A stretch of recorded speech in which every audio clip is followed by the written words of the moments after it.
Побольше веток добавилось. Из березы, сосны, практически из любого дерева. Но сегодня из ивы. Материал гибкий и удобно работать. Так, переплетая ветки, можно создавать арт-объекты. Лишь бы она у нас не покатилась, круглая такая.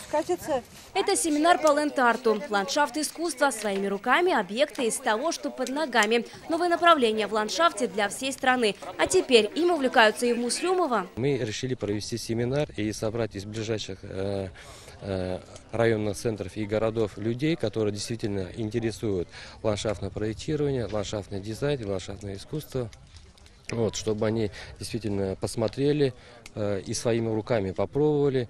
Семинар проводят не просто так. В июне здесь пройдет первый международный фестиваль «Ленд-арт». Весь Татарстан, 15 городов России, Казахстан, Испания, Италия. Муслюмово новое искусство привез флорист из Новосибирска Вадим Казанский. Есть такие люди, которые действительно заинтересовались таким новым направлением искусства для нашей страны. И здесь, в Муслюмово, есть возможность вот в этом чудесном парке показать это искусство людям.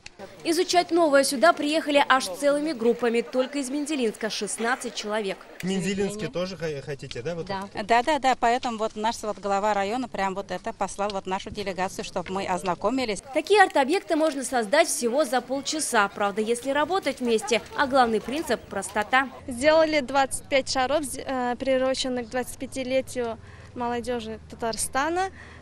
Молодежь Муслюмова активно участвует. 25 шаров теперь будут украшать Муслюмовский парк. Днем как декоративные объекты, а вечером для них подготовят подсветку. Вероника Гайнудинова, Ильшат Аюпов, Рамиль Закиев, ТНВ, Муслюмовский район.